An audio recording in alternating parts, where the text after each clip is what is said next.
ఓం శాంతి 30/7/2024 మధురమైన పిల్లలు, దుఃఖహర్త సుఖకర్త ఒక్క తండ్రి. వారే మీ దుఃఖాలన్నింటినీ దూరం చేస్తారు. మనుషులు ఎవరి దుఃఖాలను దూరం చేయలేరు. ప్రశ్న: విశ్వంలో అశాంతికి కారణమేమిటి? శాంతి స్థాపన ఎలా జరుగుతుంది? జవాబు: విశ్వంలోని అశాంతికి కారణం అనేకానేక ధర్మాలు. కలియుగాంతంలో అనేకత ఉన్నప్పుడు అశాంతి ఉంటుంది. తండ్రి వచ్చి ఒక్క సత్యధర్మ స్థాపన చేస్తారు. అక్కడ శాంతి ఏర్పడుతుంది. ఈ లక్ష్మీనారాయణ రాజ్యంలో శాంతి ఉండేదని, పవిత్ర ధర్మం పవిత్ర కర్మ ఉండేవని మీరు అర్థం చేసుకోగలరు. కళ్యాణకారి అయిన తండ్రి మళ్లీ ఆ కొత్త ప్రపంచాన్ని తయారు చేస్తున్నారు. అందులో అశాంతి అన్న మాటే ఉండదు. ఓం శాంతి. ఆత్మిక తండ్రి కూర్చుని ఆత్మిక పిల్లలకు అర్థం చేయిస్తారు. ఆత్మిక తండ్రినే జ్ఞానసాగరుడు అంటారు. ఇది పిల్లలకు అర్థం చేయించడం జరిగింది. బొంబాయిలో కూడా ఎంతో మంది సమాజ సేవకులున్నారు. వారి మీటింగ్ జరుగుతూ ఉంటుంది. బొంబాయిలో విశేషంగా ఎక్కడైతే మీటింగ్ జరుపుతారో దాని పేరు భారతీయ విద్యా భవన్. ఇప్పుడు విద్య 2 రకాలుగా ఉంటుంది. ఒకటేమో దైహికమైన విద్య. అది స్కూళ్లలో కాలేజ్లలో ఇవ్వడం జరుగుతుంది. ఇప్పుడు దానిని విద్యా భవన్ అంటారు. అంటే తప్పకుండా అక్కడ ఇంకేదో ఉంది. ఇప్పుడు విద్య అని దేనినంటారు? ఇది మనుషులకు తెలియనే తెలీదు. ఇక్కడ ఇది ఆత్మిక విద్యా భవన్ గా ఉండాలి. విద్య అని జ్ఞానాన్నంటారు. పరంపిత పరమాత్మే జ్ఞానసాగరుడు. శ్రీకృష్ణుణ్ణి జ్ఞానసాగరుడనరు. శివబాబా మహిమ వేరు, శ్రీకృష్ణుడి మహిమ వేరు. భారతవాసులు తికమకపడ్డారు. శ్రీకృష్ణుణ్ణి గీతా భగవానుడిగా భావించి కూర్చున్నారు. కావుననే విద్యాభవన్ మొదలైనవి తెరుస్తూ ఉంటారు. కాని ఏం అర్థం చేసుకోరు. విద్య అంటే గీతా జ్ఞానము. ఆ జ్ఞానం ఒక్క తండ్రిలోనే ఉంది. వారినే జ్ఞానసాగరుడు అంటారు. వారి గురించి మనుష్యమాత్రులకు తెలియదు. భారతవాసుల ధర్మశాస్త్రం వాస్తవానికి ఒక్కటే. అదే సర్వశాస్త్రమై శిరోమణి అయిన భగవద్గీత. ఇప్పుడు భగవంతుడు అని ఎవరిననాలి? అది కూడా ఈ సమయంలో భారతవాసులు అర్థం చేసుకోరు. అయితే శ్రీకృష్ణుని భగవంతుడని అనేస్తారు, లేక రాముణ్ణైనా అనేస్తారు, లేక తమను తామే పరమాత్మ అని పిలుచుకుంటారు. ఇప్పుడైతే సమయం కూడా తమో ప్రధానంగా ఉంది. ఇది రావణ రాజ్యం కదా. పిల్లలైన మీరు ఎవరికైనా అర్థం చేయించేటప్పుడు శివ భగవాన్ వాచ అని అర్థం చేయించండి. మొదట జ్ఞానసాగరుడు ఒక్క పరంపిత పరమాత్మేనని, వారి పేరు శివ అని అర్థం చేసుకోవాలి. శివరాత్రిని కూడా జరుపుకుంటారు, కాని ఎవరికీ అర్థం కాదు. తప్పకుండా శివుడు వచ్చారు, కావుననే వారి రాత్రిని జరుపుకుంటారు. శివుడు ఎవరు? అది కూడా తెలీదు. తండ్రి అంటారు, భగవంతుడైతే అందరికీ ఒక్కరే. ఆత్మలందరూ పరస్పరం సోదరులే. ఆత్మల తండ్రి ఒక్క పరంపిత పరమాత్మే. వారినే జ్ఞానసాగరుడు అంటారు. దేవతలలో ఈ జ్ఞానం లేదు. ఏ జ్ఞానం? రచయిత మరియు రచనల ఆది మధ్యాంతాల జ్ఞానం మానవమాతృలెవ్వరిలోనూ లేదు. ప్రాచీన ఋషులు మునులకు కూడా అది తెలియదు అని అంటారు. ప్రాచీనం యొక్క అర్థం కూడా వారికి తెలియదు. సత్యత్రేతాయుగాలు ప్రాచీనమైనవి. సత్యుగం కొత్త ప్రపంచం. అక్కడైతే ఋషులు మునులు లేనే లేరు. ఈ ఋషులు మునులు మొదలైన వారందరూ తర్వాత వచ్చారు. వారికి కూడా ఈ జ్ఞానాన్ని గురించి తెలియదు. మాకు తెలియదు అని అంటారు. వారికే తెలియకపోతే ఇక భారతవాసులు ఎవరైతే ఇప్పుడు తమోగుణిగా అయ్యారో వారెలా తెలుసుకోగలరు? ఈ సమయంలో సైన్స్ గర్వం కూడా ఎంతగా ఉంది. ఈ సైన్స్ ద్వారా భారత్ స్వర్గంగా అయిపోయింది అని భావిస్తారు. దీనిని మాయా ఆర్భాటం అంటారు. ఫాల్ ఆఫ్ పాంప్, ఆర్భాటం తగ్గిపోట అని ఒక నాటకం కూడా ఉంది. ఈ సమయంలో భారత్ యొక్క పతనం జరుగుతుంది అని కూడా అంటారు. సత్యుగంలో ఉన్నతి ఉంది, ఇప్పుడు పతనము ఉంది. ఇది స్వర్గమేమీ కాదు. ఇదంతా మాయా ఆర్భాటము. ఇది అంతమవ్వాల్సిందే. విమానాలున్నాయి, పెద్ద పెద్ద మహళ్ళు ఉన్నాయి, విద్యుత్తు ఉంది. ఇదే స్వర్గమని మనుషులు భావిస్తారు. ఎవరైనా మరణించినా కూడా స్వర్గస్థులయ్యారు అని భావిస్తారు. స్వర్గస్థులయ్యారు అని అంటున్నారంటే తప్పకుండా స్వర్గం అనేది ఇంకేదో ఉన్నట్లే కదా. ఇది కూడా అర్థం చేసుకోరు. ఇది రావణుడి ఆర్భాటము. అనంతమైన తండ్రి స్వర్గస్థాపన చేస్తున్నారు.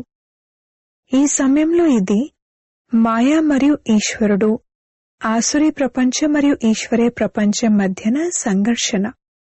ఇది కూడా భారతవాసులకు అర్థం చేయించాల్సి ఉంటుంది. దుఃఖాలైతే ఇంకా ఎన్నో రానున్నాయి. అపారమైన దుఃఖం రానున్నది. స్వర్గమైతే సత్యుగంలో ఉంటుంది, అది కలియుగంలో ఉండదు. పురుషోత్తమ సంగమయుగమని దేన్నంటారో కూడా ఎవరికీ తెలియదు. జ్ఞానం పగలు, భక్తి రాత్రి అని కూడా తండ్రి అర్థం చేయిస్తారు. అంధకారంలో ఎదురుదెబ్బలు తింటూ ఉంటారు. భగవంతుణ్ణి కలుసుకునేందుకు ఎన్ని వేదశాస్త్రాలు మొదలైనవి చదువుతారు. బ్రహ్మ యొక్క పగలు మరియు రాత్రే బ్రాహ్మణుల యొక్క పగలు మరియు రాత్రి. సత్యమైన ముఖ వంశావళి బ్రాహ్మణులైన మీరే. వారైతే కలియుగ కుక్క వంశావళి బ్రాహ్మణులు. మీరు పురుషోత్తమ సంగమయుగి బ్రాహ్మణులు. ఈ విషయాలు ఇంకెవరికీ తెలియవు. ఈ విషయాలను ఎప్పుడైతే అర్థం చేసుకుంటారో అప్పుడే తామేం చేస్తారు అనేది అర్థం చేసుకోగలరు. భారత్ సతో ప్రధానంగా ఉండేది. దానినే స్వర్గం అంటారు. కావున తప్పకుండా ఇది నరకమే. అందుకే నరకం నుండి స్వర్గంలోకి వెళ్తారు. అక్కడ శాంతి కూడా ఉంది, సుఖం కూడా ఉంది. అది లక్ష్మీనారాయణల రాజ్యం కదా. మనుషుల వృద్ధి ఏ విధంగా తగ్గగలదో, అశాంతి ఏ విధంగా తగ్గగలదో మీరు అర్థం చేయించచ్చు. అశాంతి పాత ప్రపంచమైన కలియుగంలోనే ఉంది. కొత్త ప్రపంచంలోనే శాంతి ఉంటుంది. స్వర్గంలో శాంతి ఉంది కదా. దానినే ఆది సనాతన దేవీదేవత ధర్మం అంటారు. హిందూ ధర్మం ఇప్పటిదే. దీనిని ఆది సనాతన ధర్మం అని అనలేరు. హిందుస్థాన్ అన్న పేరు వల్ల వీరు హిందువులు అని అనేస్తారు. ఆది సనాతన దేవీదేవత ధర్మం ఉండేది. అక్కడ సంపూర్ణ పవిత్రత, సుఖము, శాంతి, ఆరోగ్యం, సంపద మొదలైనవన్నీ ఉండేవి. ఇప్పుడు మేం పతితులుగా ఉన్నాము, ఓ పతిత పావన రండి అని పిలుస్తారు. ఇప్పుడు పతిత పావనుడు ఎవరు అన్నది ప్రశ్న. శ్రీకృష్ణుడినైతే అలా అనరు. పతిత పావనుడైన పరంపిత పరమాత్మే జ్ఞానసాగరుడు. వారే వచ్చి చదివిస్తారు. జ్ఞానాన్ని చదువు అని అంటారు. మొత్తం ఆధారమంతా గీతపైనే ఉంది. ఇప్పుడు మీరు ప్రదర్శని, మ్యూజియం మొదలైనవి తయారు చేస్తారు. కానీ ఇప్పటి వరకు వారు బీకే అన్న పదం యొక్క అర్థాన్ని అర్థం చేసుకోలేదు. ఇదేదో కొత్త ధర్మమని భావిస్తారు. వింటారు, కాని ఏమీ అర్థం చేసుకోరు. పూర్తిగా తమో ప్రధానమైన రాతి బుద్ధి కలవారిగా ఉన్నారు అని తండ్రి అన్నారు. ఈ సమయంలో విజ్ఞాన గర్వితులు కూడా ఎందరో తయారయ్యారు. సైన్స్ ద్వారానే తమ వినాశనం చేసుకుంటారు. కావున రాతి బుద్ధి అనే అంటారు కదా. వారిని పారసుబుద్ధి కలవారు అని అనరు. బాంబులు మొదలైన వాటిని తమ వినాశనం కొరకే తయారు చేసుకుంటారు. శంకరుడు వినాశనం చేస్తారు అనేమి కాదు. వారు తమ వినాశనం కొరకే అన్నీ తయారు చేసుకున్నారు. కాని తమో ప్రధానమైన రాతిబుద్ధి కలవారు అర్థం చేసుకోరు. ఏవైతే తయారు చేస్తారో అవన్నీ ఈ పాత సృష్టి వినాశనం కొరకే. వినాశనం జరిగితేనే మళ్లీ కొత్త ప్రపంచ జయజయకారాలు జరుగుతాయి. స్త్రీల దుఃఖాన్ని ఎలా దూరం చేయాలి అని వారు భావిస్తారు. కాని మనుషులు ఎవరి దుఃఖాన్ని దూరం చేయలేరు. దుఃఖహర్త సుఖకర్త అయితే ఒక్క తండ్రే. అలా దేవతలను కూడా అనరు. శ్రీకృష్ణుడు కూడా దేవత.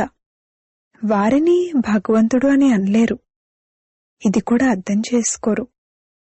ఎవరైతే అర్థం చేసుకుంటారో వారు బ్రాహ్మణులుగా అయి ఇతరులు కూడా అర్థం చేయిస్తూ ఉంటారు. రాజ్య పదవికి చెందినవారు లేక దేవీదేవత ధర్మానికి చెందినవారెవరైతే ఉంటారో వారు వెలువడతారు. లక్ష్మీనారాయణులు స్వర్గాధిపతులుగా ఎలా అయ్యారు?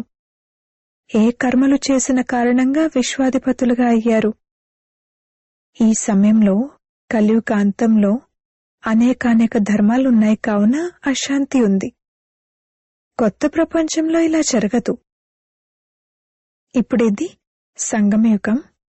ఈ సమయంలో తండ్రి వచ్చి రాజయోగాన్ని నేర్పిస్తారు. తండ్రి కర్మ అకర్మ వికర్మల జ్ఞానాన్ని వినిపిస్తారు. ఆత్మ శరీరాన్ని తీసుకుని కర్మలు చేయడానికి వస్తుంది.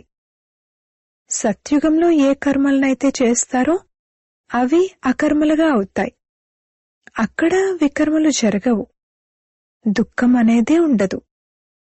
కర్మ అకర్మ వికర్మల గతులను తండ్రే వచ్చి అంతిమంలో వినిపిస్తారు. నేను వీరి అనేక జన్మల అంతిమంలోని అంతిమ సమయంలో వస్తాను. ఈ రథంలో ప్రవేశిస్తాను. అకాలమూర్తి అయిన ఆత్మకు ఇది రథము. కేవలం ఒక అమృత్సర్లోనే కాదు, మనుషులందరిది అకాల సింహాసనమే. ఆత్మ అకాలమూర్తి. ఈ శరీరం మాట్లాడుతుంది, నడుస్తుంది. అకాల ఆత్మకు ఇది చైతన్యమైన సింహాసనము. అందరూ అకాలమూర్తులే. ఇకపోతే శరీరాన్ని మృత్యు కబళిస్తుంది. ఆత్మ అయితే అకాల్, అమరమైనది. ఈ సింహాసనమైన శరీరాన్ని అంతం చేసేస్తారు. సత్యుగంలో ఇలా ఎక్కువ సింహాసనాలు అనగా ఎక్కువ శరీరాలు ఉండవు. ఈ సమయంలో కోట్లాది మంది ఆత్మల సింహాసనాలున్నాయి. అకాల్, అమరము అని ఆత్మనే అంటారు. ఆత్మే తమో ప్రధానం నుండి సతో ప్రధానంగా అవుతుంది. నేనైతే సదా సతో ప్రధానంగా పవిత్రంగా ఉంటాను. ప్రాచీన భారత్ యొక్క యోగం అని అంటారు కాని వారు కూడా దాన్ని శ్రీకృష్ణుడే నేర్పించారని భావిస్తారు. గీతనే ఖండితం చేసేశారు. జీవితగాథలో పేరు మార్చేశారు. తండ్రికి బదులుగా కొడుకు పేరు వేసేశారు. శివరాత్రిని జరుపుకుంటారు కాని వారెలా వస్తారో ఎవరికీ తెలియదు. శివుడు పరమ ఆత్మ. వారి మహిమ పూర్తిగా వేరు. ఆత్మల మహిమ వేరు. రాధాకృష్ణులే లక్ష్మీనారాయణులు అని పిల్లలకు తెలుసు. లక్ష్మీనారాయణుల యొక్క 2 రూపాలని విష్ణు అని అంటారు. తేడా ఏమీ లేదు. కాని 4 భుజాలు 8 భుజాలు కల మనుషులు ఎవ్వరూ ఉండరు. దేవీలు మొదలైన వారికి ఎన్ని భుజాలు చూపించారు? ఇవి అర్థం చేయించడానికి సమయం పడుతుంది. తండ్రి అంటారు, నేను పేదల పాలిటి పెన్నిదిని. ఎప్పుడైతే భారత్ నిరుపేదగా అయిపోతుందో అప్పుడే నేను వస్తాను. అప్పుడు రాహుగ్రహణం కూర్చుంటుంది. బృహస్పతి దశ ఉండేది. ఇప్పుడు రాహుగ్రహణం కేవలం భారత్ పైనే కాదు, మొత్తం ప్రపంచం అంతటిపైన ఉంది. అందుకే తండ్రి మళ్లీ భారత్లోకి వస్తారు. వారొచ్చి కొత్త ప్రపంచాన్ని స్థాపిస్తారు. దానినే స్వర్గం అంటారు. భగవాను వాచ, నేను మిమ్మల్ని రాజులకే రాజులుగా, ద్వికిరీటధారులైన స్వర్గాధిపతులుగా తయారు చేస్తాను. ఆది సనాతన దేవీదేవత ధర్మం ఉండి 5000 సంవత్సరాలయింది. ఇప్పుడది లేదు. తమోప్రధానంగా అయిపోయారు. తండ్రి స్వయమే తమ యథార్థ పరిచయాన్ని అనగా రచయిత మరియు రచనల పరిచయాన్ని ఇస్తారు. మీ వద్ద ప్రదర్శనలకు, మ్యూజియంలకు ఎంతోమంది వస్తారు, కానీ అందరూ అర్థం చేసుకోరు. అరుదుగా కొందరు అర్థం చేసుకుని కోర్స్ చేస్తారు, రచయిత మరియు రచనలను తెలుసుకుంటారు. రచయిత అనంతమైన తండ్రి, వారి ద్వారా అనంతమైన వారసత్వం లభిస్తుంది. ఈ జ్ఞానాన్ని తండ్రే ఇస్తారు. మళ్లీ రాజ్యం లభిస్తే ఇక అక్కడ జ్ఞానం యొక్క అవసరం ఉండదు. కొత్త ప్రపంచమైన స్వర్గాన్ని సద్గతి అని అంటారు. పాత ప్రపంచమైన నరకాన్ని దుర్గతి అంటారు. తండ్రైతే చాలా బాగా అర్థం చేయిస్తారు. పిల్లలు కూడా ఈ విధంగా అర్థం చేయించాలి. లక్ష్మీనారాయణ చిత్రాన్ని చూపించాలి. ఇక్కడ విశ్వంలో శాంతి స్థాపన జరుగుతుంది. ఆది సనాతన దేవీదేవత ధర్మం యొక్క పునాది లేదు, దానిని తండ్రి స్థాపిస్తున్నారు. దేవతలది పవిత్ర ధర్మము, పవిత్ర కర్మలు. ఇప్పుడిది వికారీ ప్రపంచము. కొత్త ప్రపంచాన్ని నిర్వికారీ ప్రపంచం, శివాలయం అంటారు. ఇప్పుడు అర్థం చేయించాల్సి ఉంటుంది. అప్పుడు పాపం వారి కళ్యాణం జరుగుతుంది. తండ్రినే కళ్యాణకారి అంటారు. వారు పురుషోత్తమ సంగమయుగంలోనే వస్తారు. కళ్యాణకారి యుగంలో కళ్యాణకారి అయిన తండ్రి వచ్చి సర్వుల కళ్యాణం చేస్తారు. వారు పాత ప్రపంచాన్ని మార్చి కొత్త ప్రపంచ స్థాపన చేస్తారు. జ్ఞానం ద్వారా సద్గతి లభిస్తుంది. దీని గురించి రోజూ సమయాన్ని తీసుకుని అర్థం చేయించొచ్చు. రచయిత మరియు రచనల ఆది మధ్యాంతాలను గురించి మాకే తెలుసు.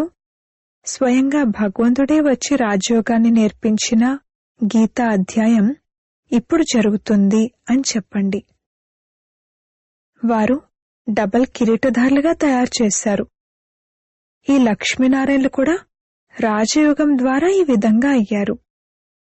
ఈ పురుషోత్తమ సంగమయుగంలో తండ్రి ద్వారా రాజయోగాన్ని నేర్చుకుంటారు. బాబా ప్రతి విషయాన్ని ఎంత సహజంగా అర్థం చేయిస్తారు. అచ్చా, మధురాతి మధురమైన సిక్కిలది పిల్లలకు మాతాపిత బాప్దాదాల ప్రియ స్మృతులు మరియు గుడ్ మార్నింగ్. ఆత్మిక పిల్లలకు ఆత్మిక తండ్రి నమస్తే. ధారణ కొరకు ముఖ్య సారము. మొదటి పాయింట్, రాజయోగం యొక్క చదువు సంపాదనకు ఆధారం. ఎందుకంటే దీని ద్వారానే మనం రాజులకే రాజులుగా అవుతాము. ఈ ఆత్మిక చదువును రోజూ చదవాలి మరియు చదివించాలి. రెండవ పాయింట్, బ్రాహ్మణులమైన మేము సత్యమైన ముఖ వంశావళి.